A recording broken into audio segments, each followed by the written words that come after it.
Magsisimula na ng tagisan ng galing sa Anak Ko Yan. Hatid ng Breeze with Active Bleach at Nips. Haharapin niyo ang pinakamalaking hamon sa kompetisyong ito.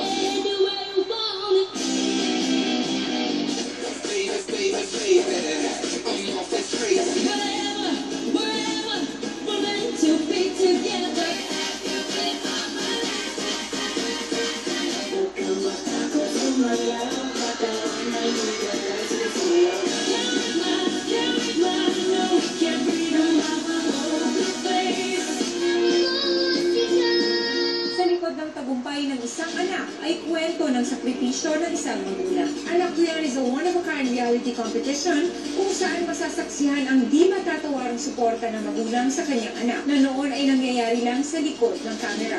Every week, sa iba't ibang challenges, makikita ang tagisan ng galing at talento ng mga anak at masusubukan ang husay sa paggabay ng mga magulang nila. At the end of each challenge, huhusgahan ng mga judges kung sino ang nagpasikat at sino ang hindi umangat, kung sino ang tatagal at sino ang matatanggal. Kaninong sakripisyo ang mabubunga, kaninong talento ang bibida, at kaninong anak ang aangat. Ito ang Anak Ko Yan.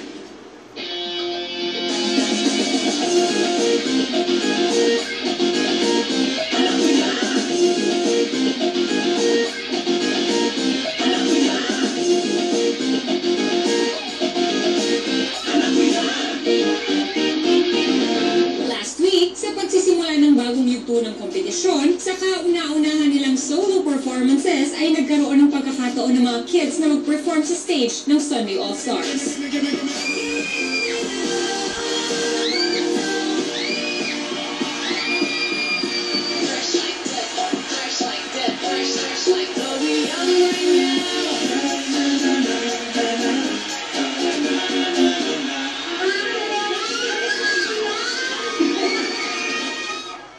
Makita ang malaking improvement sa performance ng mga Anak Ko Yan kids ay nagpadala sa akin ng mensahe ang 4 na leaders ng Sunday All-Star Cycle 2. Dali Jen, baka pwede namang mahiram muna si Dran Ray sandali para sa prod namin for Sunday All-Stars. Jen, hiramin ko muna sandali si AJ para tulungan kaming manalo ulit this Sunday sa Instagram. Hi Jen, pwede ba namin mahiram si Anika para sa team namin, ang Ligang I Like? Jen, paalam muna kami sa inyo kasi gusto namin gamitin si Sean sa prod namin sa tropang trending sa Sunday All-Stars. Okay lang ba?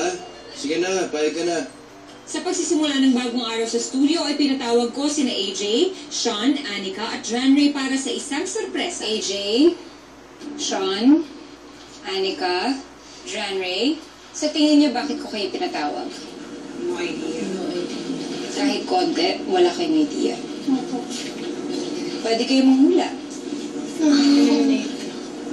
Eliminate that, danger. Cute po. Kaya ko kayo pinatawag dahil ang team leaders ng Sunday All-Stars ay hiniling sa akin na makasama kayo sa kanilang performances. Ibig sabihin, AJ, ni-request ka ni Marquera sa sumali sa performance ng Instagram. Hindi po ako napapressure po. Kahit papayanin ko na lang po, gagawin ko po yung best ko po. Para po hindi po matalo yung group po nila. Kasi po pag natalo, baka po ako sisihin nila po eh. Sean, ni-request ka naman ni JR na makasama sa production number ng Tropang Trending. Na-surprise po ako sa isip ko, bakit si Sean? Anika, ikaw naman ay hiniling ni Kyla na makasama sa Ligang I Like. Sobrang honor talaga kasi parang kulang ako napili. So, ganun ba ako galing job? At Dran Ray, ikaw naman ay makakasama ng Sweethearts na ang team leader ay si Alden Richards. Ganun pala sabi niyo. Parang wow, ako pa yung pinili. Tas, parang totoo ba to? Excited na ba kayo? Excited na excited po. Excited? Excited? Wait, diba? Pura yung mag-zoom. Go. Siyempre po, excited po. Siyempre po, super excited po. Super excited po. Hindi po ako mahihiya po doon. Gagawin ko po yung best ko po. Para po hindi po magalitan man po itong si Madam mo.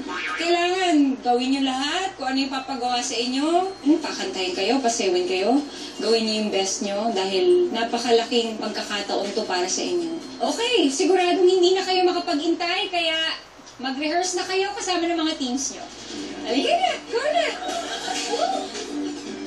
Pagdating sa studio ng Sunday All-Stars ay nagsimula na agad mag-rehearse si AJ kasama ni Marqueras at ng Instagang. Gagawin niya sa Sunday All-Stars, hindi niya pa ito nagagawa sa anak ko yan. Kasi dito, more on stunts yung pinagawa namin sa kanya.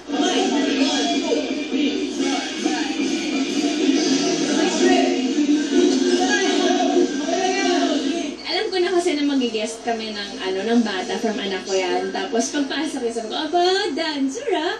Kung gumorma, dancer, ganyan. Parang ma-feel mo yung vibe.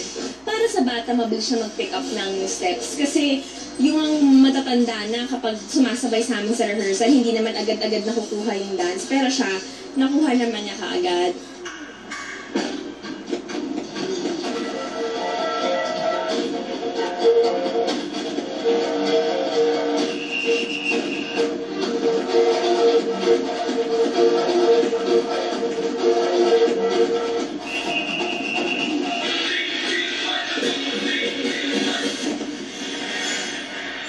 Habang si Sean, nagre-rehearse naman kasama si JR at ng tropang trending. Yung prod namin, yung concept, it's hip-hop sayaw. Lahat kami, puro seryoso, puro parang galit na sumasayaw. Kaya may balance pag pumasok si Sean doon. Sa totoo lang siya yung nagpataas ng energy sa crowd number namin for this Sunday sa Tropang Trending.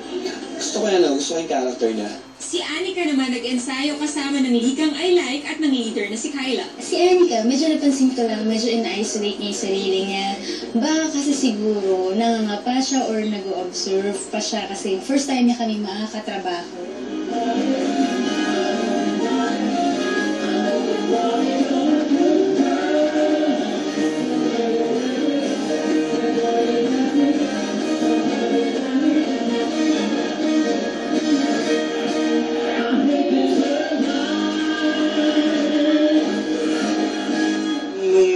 Sa kanila, makitaan ko na parang performer to parang may presence stage at lahat. So, positive naman. I'm sure she'll do great. Habang si John Ray, kasamang nag-rehearse ng Tweet Hearts at ng leader na si Alden.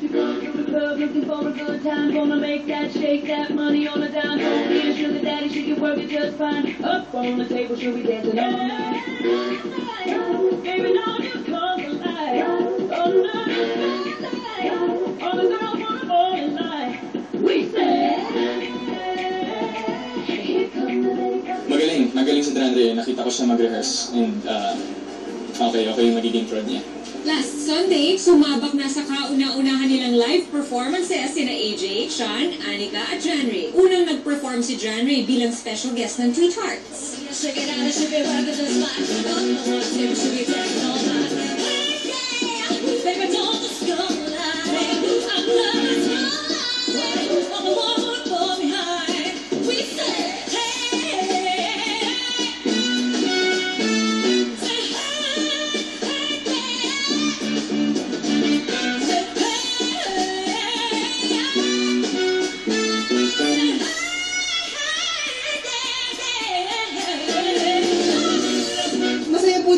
Kasi parang madadala po ako ng happiness nila. Nakakatuwa po kasi si Mr. Jin rin din yung nakasabay ko sa dance. Kahit di naman po talaga marunong mag-ballroom. Sobrang masaya po.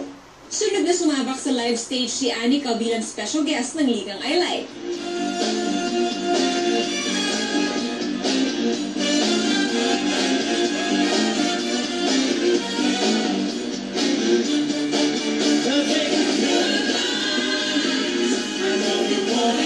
Nakahingal po yung sayaw, pero sobrang saya. Pwede naman pala ako maging dancer. Sobrang fierce talaga, kaya na-enjoy ko. Alam mo naman ako, gusto ko yung mga fierce na diva-diva. Special guest naman ng tropang trending si Sean.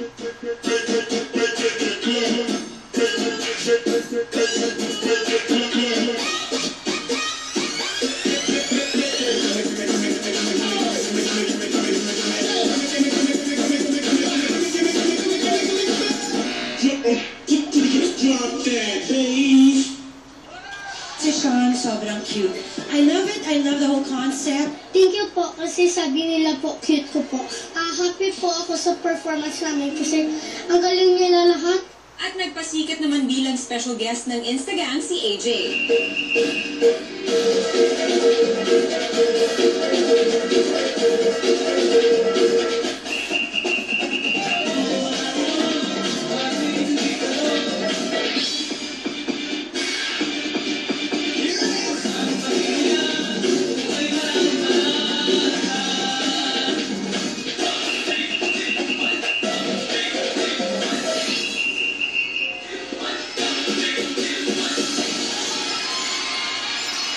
Yung ginawa ko po doon na buhat, patambling-tambling po, pahila-hila po,